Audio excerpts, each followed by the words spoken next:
Hello everyone. Welcome back to New Inspira Computer Education Academy YouTube channel. ನಮಗೆಲ್ಲರಿಗೂ ನಾನು class start ಮಾಡೋಕ್ಕಿಂತ ಮುಂಚೆ ಒಂದು ಇನ್ಫಾರ್ಮೇಷನ್ನ ಹೇಳ್ತಾ ಇದ್ದೀನಿ. ನಮ್ಮಲ್ಲಿ ಆನ್ಲೈನ್ ಮತ್ತು ಆಫ್ಲೈನ್ ಕೋರ್ಸ್ಗಳು ಸಹ ಲಭ್ಯವಿದೆ. ನಿಮಗೆ ಆನ್ಲೈನ್ ಬೇಕು ಅಂದರೆ ಆನ್ಲೈನ್ ಕ್ಲಾಸ್ನ ಪ್ರೊವೈಡ್ ಮಾಡ್ತೀವಿ, ಆಫ್ಲೈನ್ ಬೇಕು ಅಂದರೆ ಆಫ್ಲೈನ್ನ ಪ್ರೊವೈಡ್ ಮಾಡ್ತೀವಿ. ಆನ್ಲೈನಲ್ಲಿ ಯಾರ್ಯಾರು ತಗೋಬೋದು, ನನಗೆ ಕೆಲಸ ಒತ್ತಡ ಇದೆ, ಟೈಮ್ ಸಾಕಾಗ್ತಿಲ್ಲ ಅನ್ನೋರು ನೀವು ಆನ್ಲೈನ್ ಕ್ಲಾಸ್ನ ತಗೋಬೋದು. ನಿಮ್ಮಲ್ಲಿ ಲ್ಯಾಪ್ಟಾಪ್ ಇದೆಯಾ ಮನೆಯಲ್ಲಿ, ಮತ್ತೆ ಡೆಸ್ಕ್ಟಾಪ್ ಕಂಪ್ಯೂಟರ್ ಇದೆಯಾ? ಹಾಗಾದರೆ ನೀವು ಯಾಕೆ ಚಿಂತೆ ಮಾಡ್ತೀರಾ? ಹಾಗಾದರೆ ಆನ್ಲೈನ್ ಕ್ಲಾಸ್ನ ತಗೊಳ್ಳಿ. ನೀವು ಮನೆಯಲ್ಲೇ ಕುತ್ಕೊಂಡು ಆರಾಮಾಗಿ ಕ್ಲಾಸ್ನ ಕಲಿಬೋದು. ಮತ್ತು ಆನ್ಲೈನ್ ಪ್ಲೇಸ್ಗಳು, ಕೆಲಸ ಹುಡುಕ್ತಾ ಇದ್ದೀವಿ, ಕಂಪ್ಯೂಟರ್ ಕಲಿಬೇಕು ಅನ್ನೋರಿಗೆ ಬಹಳ ಇಂಪಾರ್ಟೆಂಟ್ ಆಗುತ್ತೆ ಕಂಪ್ಯೂಟರ್ ಕೋರ್ಸ್ ಅನ್ನೋದು. ಸೊ ಅವ್ರಿಗೂ ಸಹ ನಾವು ಏನು ಮಾಡ್ತೀವಿ, ಆನ್ಲೈನಲ್ಲಿ ಪ್ರೊವೈಡ್ ಮಾಡ್ತೀವಿ. ಮತ್ತು ನಮ್ಮಲ್ಲಿ ಸಿಸ್ಟಮ್ ಇದೆ, ಅಂದರೆ ಆನ್ಲೈನ್ ಕ್ಲಾಸ್ನ ಪ್ರೊವೈಡ್ ಮಾಡ್ತೀವಿ. ಮಾರ್ನಿಂಗ್ 8 o'clock ಈವ್ನಿಂಗ್ 6 o'clock ಒಳಗಡೆ ನೀವು ಯಾವುದೇ ಟೈಮಿಂಗ್ಸ್ ಹೇಳಿದ್ರು ನಾವು ನಿಮಗೆ ಕ್ಲಾಸಸ್ನ ಪ್ರೊವೈಡ್ ಮಾಡ್ತೀವಿ. ನೀವು ಕ್ಲಾಸ್ ತೊಗೊಂಡಿರ್ತೀರಲ್ವ ಆನ್ಲೈನಲ್ಲಿ, ಅದಕ್ಕೂ ಸಹ ಎಕ್ಸಾಮ್ನ ಕೊಟ್ಟು ನಾವು ನಿಮಗೆ ಸರ್ಟಿಫಿಕೇಟ್ನ ಪ್ರೊವೈಡ್ ಮಾಡ್ತೀವಿ. ಸೆಂಟ್ರಲ್ ಗೌರ್ಮೆಂಟಿಂದ ನಿಮಗೆ ಸರ್ಟಿಫಿಕೇಟ್ ಸಿಗುತ್ತೆ. ಆಫ್ಲೈನ್ ಅಂತ ಹೇಳಿದ್ರೆ ನೀವು ಡೈರೆಕ್ಟಾಗಿ ನನ್ನ ಆರ್ಗನೈಸೇಷನ್ಗೆ ಬಂದು ನೀವು ಅಡ್ಮಿಷನ್ ಆಗಿ ನೀವು ಎವ್ರಿಡೇ ಕ್ಲಾಸಸ್ನ ನೀವು ತೊಗೋಬೋದು.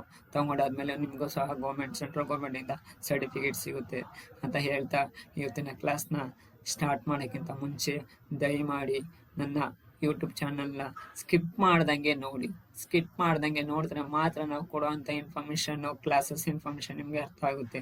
ನೀವು ಸ್ಕಿಪ್ ಮಾಡಿದರೆ ಏನೂ ಅರ್ಥ ಆಗಲ್ಲ.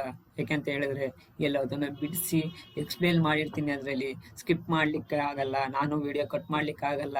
ಸೊ ಹಾಗಾಗಿ ನಾನು ನಿಮಗೆ ಹೇಳ್ತಾ ಇದ್ದೀನಿ, ನೀವು ಸ್ಕಿಪ್ ಮಾಡಬೇಡಿ, ವಿಡಿಯೋನ ನೀಟಾಗಿ ನೋಡಿ ಅರ್ಥ ಮಾಡಿಕೊಂಡು ಮನೆಯಲ್ಲಿ ಪ್ರಾಕ್ಟೀಸ್ ಮಾಡಿ. ನೀವು ಒಂದು ಟೈಮ್ ಟ್ರೈ ಮಾಡಿ. ನಾನು ಮಾಡಿರೋಂಥ ಕ್ಲಾಸಸ್ನ ನಿಮಗೆ ಅರ್ಥ ಆಗಲಿಲ್ವಾ, ಡೈರೆಕ್ಟಾಗಿ ನನಗೆ ಕಮೆಂಟ್ ಬಾಕ್ಸಲ್ಲಿ ಮೆಸೇಜ್ ಹಾಕಿ, ಸರ್ ನನಗೆ ಕ್ಲಾಸ್ ಅರ್ಥ ಆಗ್ತಿಲ್ಲ, ಯಾವ ರೀತಿ ಮಾಡಬೇಕು ಅಂತ ನನಗೆ ಎಕ್ಸ್ಪ್ಲೇನ್ ಮಾಡಿ. ಸೊ ನಾನು ಅದೇ ರೀತಿ ನಿಮಗೆ ಹೇಳ್ಕೊಡ್ತೀನಿ. ಯಾಕೆಂತ ಹೇಳಿದರೆ ನನಗೆ ನೀವು ಕಲಿಯೋದು ಇಂಪಾರ್ಟೆಂಟ್ ಇದೆ.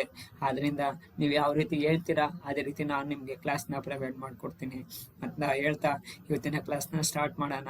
ಇವತ್ತಿನ ಕ್ಲಾಸ್ನ ಬಂದ್ಬಿಟ್ಟು ಏನಂತ ಹೇಳಿದ್ರೆ, ವರ್ಡ್ ಪ್ಯಾಡ್ ಇಂಟ್ರಡಕ್ಷನ್ ಕ್ಲಾಸಲ್ಲಿ ನಾನು ನಿಮಗೆ ಪಾರ್ಟ್ 1 ವಿತ್ ಮೌಸ್ ಹೇಗೆ ಯೂಸ್ ಮಾಡೋದು ಅಂತ ಹೇಳ್ಕೊಟ್ಟಿದ್ದೆ.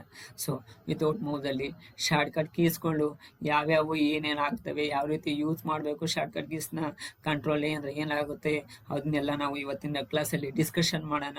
ಡಿಸ್ಕಷನ್ ಮಾಡೋಕ್ಕಿಂತ ಮುಂಚೆ ದಯಮಾಡಿ ನನ್ನ ಚಾನಲ್ ಯಾರೋ ಸಬ್ಸ್ಕ್ರೈಬ್ ಆಗಿಲ್ಲ, ಸಬ್ಸ್ಕ್ರೈಬ್ ಆಗಿ ಬೆಲ್ ಐಕನ್ನ ಕ್ಲಿಕ್ ಮಾಡಿ. ನಾವು ಕೊಡುವಂಥ ಅಪ್ಲೋಡ್ ಮಾಡೋಂಥ ವಿಡಿಯೋ ನಿಮಗೆ ನೋಟಿಫಿಕೇಶನ್ ಆಗಿ ಬರುತ್ತೆ. ಮತ್ತು ಯಾರ್ಯಾರು ಕಂಪ್ಯೂಟರ್ ಕಲಿಬೇಕು ಅಂತ ಆಸಕ್ತಿ ಇದೆ ಅವ್ರು ನಿಮ್ಮ ಫ್ರೆಂಡ್ಸ್ಗೆಲ್ಲ ಲಿಂಕ್ನ ಶೇರ್ ಮಾಡಿ ಮತ್ತು ಸಪೋರ್ಟ್ ಮಾಡಿ ಅಂತ ಕೇಳ್ತಾ ಇವತ್ತಿನ ಕ್ಲಾಸ್ ಸ್ಟಾರ್ಟ್. ಇಂಟ್ರಡಕ್ಷನ್ ಏನೇನಿದೆ ಅಂತ ನೋಡೋಣ. Word pad shortcut keys introduction part 2. Alphabetically ನಾನು ನಿಮಗೆ ಅರೇಂಜ್ ಮಾಡಿ ನನಗೆ ಶಾರ್ಟ್ಕಟ್ ಕೀನ ಇಂಟ್ರಡಕ್ಷನ್ನ ಕೊಡ್ತಾ ಇದ್ದೀನಿ. ಫಸ್ಟು ಎ ಇಂದ ಸ್ಟಾರ್ಟ್ ಆಗಿದೆ. Ctrl+A ಅಂದರೆ ಸೆಲೆಕ್ಟ್ ಆಲ್. ನಾವು ಒಂದು ವರ್ಡ್ನ ಸೆಲೆಕ್ಟ್ ಮಾಡಿಕೊಂಡು ಆ ವರ್ಡ್ನ ಫಾಂಟ್ ಸ್ಟೈಲ್ನ ಚೇಂಜ್ ಮಾಡೋದಾಗಲಿ, ಫಾಂಟ್ ಸ್ಟೈಲ್ನ ಬಿಗ್ ಮಾಡೋದಾಗಲಿ ಮತ್ತು ಸಣ್ಣ ಮಾಡೋದಾಗಲಿ, ಅದಕ್ಕೆ Ctrl+A ಅನ್ನೋದು ಯೂಸ್ ಆಗುತ್ತೆ. ನೆಕ್ಸ್ಟ್ Ctrl+B ಬೋಲ್ಡ್ ಅಂದರೆ ಒಂದು ಹೈಲೈಟ್ನ ಮಾಡಬೇಕು, ಒಂದು ಲೆಟರ್ನ, ಒಂದು ಸೆಂಟೆನ್ಸ್ನ ನಾನು ಹೈಲೈಟ್ ಮಾಡಬೇಕು ಅಂದರೆ ಸೆಲೆಕ್ಟ್ ಮಾಡಿಕೊಂಡು ನೀವು Ctrl+B ಮಾಡಿದರೆ ಅದು ಬೋಲ್ಡ್ ಆಗುತ್ತೆ. ನೆಕ್ಸ್ಟ್ Ctrl+C ಕಾಪಿ ಅಂತ ಹೇಳ್ತೀವಿ. ಕಾಪಿ ಅಂದರೆ ನಿಮ್ಗೆ ಯಾವುದೋ ಒಂದು ಲೆಟರ್ ಅಂದರೆ ಯಾವುದೋ ಒಂದು ಪ್ಯಾರಾಗ್ರಾಫ್ ನಿಮಗೆ ಬೇಕಿರುತ್ತೆ, ಆ ಪ್ಯಾರಾಗ್ರಾಫ್ನ ನೀವು ಸೆಲೆಕ್ಟ್ ಮಾಡಿಕೊಂಡು ಅದನ್ನು ಕಾಪಿ ಮಾಡಿಕೊಂಡ್ರೆ ಅದು ನಿಮ್ಗೆ ಎಲ್ಲಿ ಬೇಕಲ್ಲಿ ನೀವು ಅದನ್ನು ಮತ್ತೆ ಪೇಸ್ಟ್ನ ಮಾಡ್ಕೋಬೋದು. Ctrl+E centre. ಸೊ ನಾನು ಒಂದು ಹೆಡ್ಡಿಂಗ್ ಮಾಡಿದ್ದೀನಲ್ಲ, ಆ ಹೆಡ್ಡಿಂಗ್ ನನಗೆ ಸೆಂಟರಿಗೆ ಬರಬೇಕು ಅಂದರೆ Ctrl+E ಪ್ರೆಸ್ ಮಾಡಿ ಸೆಂಟರಿಗೆ ಬರುತ್ತೆ. Next Ctrl+F find. ಸರ್ ಒಂದು ವರ್ಡ್ ನ್ಯೂ ಇನ್ಸ್ಪೈರೋ ಅಂತ ಹೇಳ್ಬಿಟ್ಟಿದೆಯಲ್ಲ, ಆ ವರ್ಡ್ ಏನಾಗಿದೆ ರಿಪೀಟೆಡ್ ಆಗಿದೆ, ಅದನ್ನು ನಾನು ಫೈಂಡ್ ಔಟ್ ಮಾಡಬೇಕು.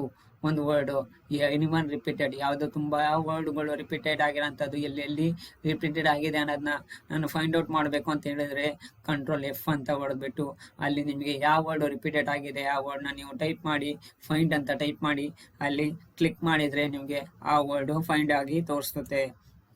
ನೆಕ್ಸ್ಟ್ ರೀಪ್ಲೇಸ್, ಒಂದು ನೇಮಿಂದ ಇನ್ನೊಂದು ನೇಮ್ಗೆ ಬದಲಾವಣೆ ಮಾಡೋದನ್ನ ನಾವು ರೀಪ್ಲೇಸ್ ಅಂತ ಹೇಳ್ತೀವಿ. ಸಪೋಸ್ ಈಗ ಎಕ್ಸಾಂಪಲ್ ಒಂದು ಕುಮಾರ್ ಅಂತ ಇರುತ್ತೆ, ಕುಮಾರ್ ನೇಮಿಂದ ನಾನೇನು ಮಾಡ್ತೀನಿ ಓಂಕಾರನ ನೇಮ್ಗೆ ನಾನು ಚೇಂಜ್ ಮಾಡಬೇಕು ಅಂತ ಹೇಳಿದ್ರೆ ಆ ವರ್ಡ್ನ ಸೆಲೆಕ್ಟ್ ಮಾಡಿಕೊಂಡು ಯಾವ ವರ್ಡ್ಗೆ ನಾನು ರೀಪ್ಲೇಸ್ ಮಾಡ್ತೀನಿ ಆ ವರ್ಡ್ನ ಮೆನ್ಷನ್ ಮಾಡಿದರೆ ಸಾಕು, ರೀಪ್ಲೇಸ್ ಅಂತ ಕೊಡಿ, ಅಲ್ಲಿ ರೀಪ್ಲೇಸ್ ಆಗುತ್ತೆ. ನೀವು ಎಷ್ಟು ಯಾವ್ಯಾವ ಜಾಗದಲ್ಲಿ ಕುಮಾರ್ ಅಂತ ಮಾಡಿರ್ತೀರಾ ಅದು ಎಲ್ಲ ಜಾಗದಲ್ಲೂ ಸಹ ಅದೇನಾಗಿರುತ್ತೆ ಓಂಕಾರ್ಗೆ ಕನ್ವರ್ಟ್ ಆಗಿರುತ್ತೆ. ನೆಕ್ಸ್ಟ್ ಇಟಾಲಿಕ್ ಅಂತ ಹೇಳಿದ್ರೆ ಒಂದು ವರ್ಡ್ ಕ್ರಾಸ್ ಅಲ್ಲಿ ಬರುತ್ತೆ, ಕ್ರಾಸ್ ಆಗುತ್ತೆ ವರ್ಡ್, ಅದನ್ನ ಕರ್ಸಿ ಲೆಟರ್ ಬರೀತೀವಲ್ವಾ ಆ ರೀತಿ ವರ್ಡ್ ಏನಾಗುತ್ತೆ ಕ್ರಾಸ್ ಆಗಿ ಬರುತ್ತೆ. ನೆಕ್ಸ್ಟ್ Ctrl+L ಲೆಫ್ಟ್ ಅಂತ ಹೇಳ್ತೀವಿ. ನಮಗೆ ಸರ್ ಆ ಲೆಟರ್ ಈಗ ಸಪೋಸ್ ನಾವು ನೋಡಿ ಇಲ್ಲಿಗೆ ಹಾಕಿದ್ದೀನಿ ಪಾರ್ಟ್ 2 ಅಂತ ಹೇಳಿ, ಅದೇನಾಗಿದೆ ರೈಟಲ್ಲಿ ಇದೆ, ಅದು ನನಗೆ ಲೆಫ್ಟಿಗೆ ತಗೊಬರ್ಬೇಕು ಅಂತ ಹೇಳಿದ್ರೆ ಸೊ ನಾವೇನು ಮಾಡ್ತೀನಿ ಅದನ್ನು ಕಂಟ್ರೋಲ್ ಇಟ್ಕೊಂಡು L ಅಂತ ಹೊಡೆದ್ರೆ ಸಾಕು, ಅದು ಲೆಫ್ಟಿಗೆ ಬರುತ್ತೆ. Ctrl+M ಮೂವ್, ಒಂದೊಂದೇ ಪಾಯಿಂಟಿಗೆ ನಾನು ಮೂವ್ ಮಾಡಬೇಕು ವರ್ಡ್ನ ಅಥವಾ ಸೆಂಟೆನ್ಸ್ನ ಅಂತ ಹೇಳಿದ್ರೆ ಅದನ್ನ ನಾವು ಸೆಲೆಕ್ಟ್ ಮಾಡಿಕೊಂಡು Ctrl+M ಹೊಡೆದ್ರೆ ನಿಮಗೆ ಮೂವ್ ಆಗ್ತಾ ಇರುತ್ತೆ word. Next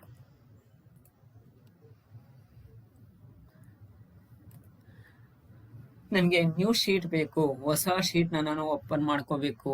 so word pad open ಮಾಡಿಕೊಂಡು ನೀವು Ctrl+N ಅಂತ ಪ್ರೆಸ್ ಮಾಡಿ, ಅದು ನಿಮಗೆ ನ್ಯೂ ಶೀಟು ಮತ್ತೆ ಹೊಸದಾಗಿ ಬರುತ್ತೆ. ಓಪನ್ ಅಂದರೆ Ctrl+O ಓಪನ್. ಸಹ ನಾನು ಒಂದು ಡಾಕ್ಯುಮೆಂಟ್ಸ್ನ ಸೇವ್ ಮಾಡಿದ್ದೀನಿ, ವಿತೌಟ್ ಮೌಸ್ನು ಓಪನ್ ಮಾಡಬೇಕು ಅಂದರೆ Ctrl+O ಮಾಡಿಬಿಟ್ಟು ಓಪನ್ ಮಾಡಿ. ಯಾವ ನೀವು ಪಾತ್ ಸೆಟ್ಟಿಂಗಲ್ಲಿ ನೀವು ಸೆಟ್ ಮಾಡ್ಕೊಂಡಿರ್ತೀರಲ್ವಾ, ಆ ಡ್ರೈವಲ್ಲಿ ನೀವು ಸೇವ್ ಮಾಡ್ಕೊಂಡಿರ್ತೀರಾ ಆ ಡ್ರೈವ್ಗೆ ಹೋಗ್ಬಿಟ್ಟು ನಿಮ್ಮ ಡಾಕ್ಯುಮೆಂಟ್ಸ್ ಮೇಲೆ ಕ್ಲಿಕ್ ಮಾಡಿ ಓಪನ್ ಅಂತ ಕೊಟ್ಟರೆ ಓಪನ್ ಆಗುತ್ತೆ. ನೆಕ್ಸ್ಟ್ Ctrl+P ಪ್ರಿಂಟ್ ಅಂತ ಹೇಳ್ತೀವಿ. ನಾನು ಮಾಡಿರೋಂಥ ಫಾರ್ಮೆಟ್ ಏನಿದೆ ಅದನ್ನು ನಾವು ಪ್ರಿಂಟ್ ಔಟ್ ತೆಗಿಬೇಕು ಅಂತ ಹೇಳಿದ್ರೆ ಶಾರ್ಟ್ಕಟ್ ಕೀ ಬಂದ್ಬಿಟ್ಟು Ctrl+P ಪ್ರಿಂಟ್. ನೆಕ್ಸ್ಟ್ ರೈಟ್, ಆಗಲೇ ನಾನು ಹೇಳಿದೆ ಸರ್ ಲೆಫ್ಟಿಗೆ ಬೇಕು ಅಂದರೆ ನಾವು Ctrl+L ಪ್ರೆಸ್ ಮಾಡ್ತೀವಿ, Ctrl+R ಬೇಕು ಅಂದರೆ ರೈಟಿಗೆ ಬೇಕು ಅಂದರೆ Ctrl+R ಪ್ರೆಸ್ ಮಾಡ್ತೀವಿ. But Ctrl+S save. ಸೊ ಒಂದು ಡಾಕ್ಯುಮೆಂಟ್ ನಾನು ರೆಡಿ ಮಾಡಿದ್ದೀನಿ ಸರ್, ಅದು ನಾನು ಸೇವ್ ಮಾಡಬೇಕು ಅಂದರೆ ಏನು ಮಾಡ್ತೀನಿ ನಾನು Ctrl+S ಪ್ರೆಸ್ ಮಾಡ್ತೀನಿ. Ctrl+S ಪ್ರೆಸ್ ಮಾಡಿ ಒಂದು ಯಾವ ಜಾಗದಲ್ಲಿ ಲೊಕೇಶನ್ಗೆ ಯಾವ ಲೊಕೇಶನಲ್ಲಿ ನಾನು ಸೇವ್ ಮಾಡಬೇಕು ಅಂದ್ಕೊಂಡಿದ್ದೀನಿ ಆ ಲೊಕೇಶನ್ನ ಸೆಲೆಕ್ಟ್ ಮಾಡಿಕೊಂಡು ಅದಾದಮೇಲೆ ನೇಮ್ನ ಕೊಟ್ಬಿಟ್ಟು ಫೈಲ್ ನೇಮ್ನ ಕೊಟ್ಬಿಟ್ಟು ಸೇವ್ ಅಂತ ಕೊಟ್ಟರೆ ಸೇವ್ ಆಗುತ್ತೆ. ಅದಾದಮೇಲೆ ನಿಮಗೆ ಸಿಗೋವಂಥದ್ದು Ctrl+U ಅಂಡರ್ಲೈನ್. ಸೊ ನಾನು ಒಂದು ಹೆಡ್ಡಿಂಗ್ ಮಾಡಿದ್ದೀನಿ, ಬೋಲ್ಡ್ ಮಾಡಿದೆ, ಅಂಡರ್ಲೈನ್ ಹಾಕಬೇಕು ಅಂದರೆ ಆ ಲೈನ್ನ ಸೆಲೆಕ್ಟ್ ಮಾಡ್ಕೊಳ್ಳಿ, ಅಂಡರ್ಲೈನ್ ಹಾಕಿ ಯೋಚನೆ ಮಾಡಿ, ಒಂದು ಗಮನದಲ್ಲಿ ಇಟ್ಕೊಳ್ಳಿ. ಏನಂತ ಹೇಳಿದ್ರೆ ನೀವು ಏನೇ ಒಂದು ಚೇಂಜಸ್ ಮಾಡಬೇಕು, ವರ್ಡ್ ಸೈಡ್ನ ದೊಡ್ಡದು ಮಾಡಬೇಕು, ಓಪನ್ ಮತ್ತೆ ನೀವು ಅದನ್ನು ಅಂಡರ್ಲೈನ್ ಮಾಡಬೇಕು ಅಥವಾ ದಪ್ಪ ಮಾಡಬೇಕು, ಏನೇ ಬೋಲ್ಡ್ ಮಾಡಬೇಕು ಅಂದರೆ ನೀವು ಅದು ಫಸ್ಟು ಆ ವರ್ಡ್ನ ಸೆಲೆಕ್ಟ್ ಮಾಡ್ಕೊಳ್ಬೇಕು. ಸೆಲೆಕ್ಟ್ ಮಾಡಿಕೊಂಡು ನೀವು ಚೇಂಜಸ್ನ ಮಾಡಬೇಕಾಗುತ್ತೆ, ಅದು ಸುಮ್ಮನೆ ಅದು ಚೇಂಜಸ್ ಆಗಲ್ಲ. Ctrl+V paste. ನಾನು ಆಗಲೇ ಹೇಳಿದೆ ನಿಮಗೆ ಕಾಪಿ ಮಾಡಿರೋಂಥ ಡಾಕ್ಯುಮೆಂಟ್ಸ್ನ ನೀವು ಎಲ್ಲಿಗೆ ಬೇಕಲ್ಲಿ ನಿಮಗೆ ಬೇಕಾಗಿರೋಂಥ ಒಂದು ಲೊಕೇಶನ್ಗೆ ನೀವು ಪೇಸ್ಟ್ ಮಾಡ್ಕೋಬೋದು. ಅದರ ಶಾರ್ಟ್ಕಟ್ ಕೀ ಬಂದ್ಬಿಟ್ಟು Ctrl+V. ನೋಡಿ ಕಾಪಿ ಮಾಡಿರೋಂಥದ್ದನ್ನ ನೀವು ಎಷ್ಟು ಸಲ ಬೇಕಾದರೂ ಪೇಸ್ಟ್ ಮಾಡ್ಕೋಬೋದು, ಅದಕ್ಕೆ ಲಿಮಿಟೇಷನ್ ಇರಲ್ಲ. ಆದರೆ ಇನ್ನೊಂದು ನೆಕ್ಸ್ಟು Ctrl+X ಕಟ್ ಅಂತ ಇದೆಯಲ್ಲ, ಇದನ್ನ ನಿಮಗೆ ಮಾತ್ರ ಒಂದೇ ಟೈಮಲ್ಲಿ ನೀವು ಕಟ್ ಮಾಡ್ಕೋಬೇಕು. ಇಲ್ಲಿಂದ ತೆಗೆದು ಬೇರೆ ಜಾಗಕ್ಕೆ ಅಂಟಿಸ್ಬೇಕು, ಕಟ್ ಮಾಡಿ ಪೇಸ್ಟ್ ಮಾಡಬೇಕು. ಆಯ್ತಾ? ಸಪೋಸ್ ಈಗ ಪಾರ್ಟ್ 2 ಅಂತ ಇದೆಯಲ್ಲ, ಇದು ನನಗೆ ಇಲ್ಲಿಗೆ ಬೇಡ, ಡೌನಿಗೆ ಅಲ್ಲಿಂದ ತೆಗೆದುಬಿಟ್ಟು ಕೆಳಗಡೆ ಹಾಕಬೇಕು ಅಂದರೆ Ctrl+X ನಾನು ಯೂಸ್ ಮಾಡ್ತೀನಿ. Next Ctrl+Z. ಸರ್ ಏನೋ ಒಂದು ಟೈಪ್ ಮಾಡ್ತಾ ಇರ್ತೀನಿ, ಏನೋ ಸೆಲೆಕ್ಟ್ ಆಗಿಬಿಡ್ತು, ಆವಾಗ ನಾನು ಸೇವ್ ಮಾಡೋಕ್ಕೆ ಹೋಗ್ಬಿಟ್ಟು ಏನೋ ಮಿಸ್ ಮಾಡಿಬಿಟ್ಟೆ ಸರ್, ಏನೋ ಒಂದು ಲೆಟರ್ ಟೈಪ್ ಆಗಿಬಿಡ್ತು, ಆವಾಗ ನನಗೆ ಎಲ್ಲ ಫುಲ್ ಎರರ್ ಆಗಿಬಿಡ್ತಾ. ನೋ ಟೆನ್ಷನ್ ತೊಗೋಬೇಡಿ, ಯಾಕೆಂತ ಹೇಳಿದರೆ ನೀವು ಏನೇ ಒಂದು ಕ್ಲಾಸಸ್ನ ನೀವು ಟೈಪ್ ಮಾಡಿ ಇರ್ತೀರಲ್ವ ಫಾರ್ಮೆಟು, ಆ ಫಾರ್ಮೆಟ್ ನಿಮಗೆ Ctrl Z ಅಂತ ಕೊಟ್ಟರೆ ಸಾಕು, ಆಟೋಮೆಟಿಕಲಿ ಬರುತ್ತೆ. ಸೊ ಇವತ್ತಿನ ಕ್ಲಾಸ್ ಫುಲ್ಲು ನಿಮಗೆ ಶಾರ್ಟ್ಕಟ್ ಕೀನ ಎಕ್ಸ್ಪ್ಲೇನ್ ಮಾಡಿದ್ದೀನಿ. ದಯಮಾಡಿ ಎಲ್ಲರೂ ಬರೆದಿಟ್ಕೊಳ್ಳಿ.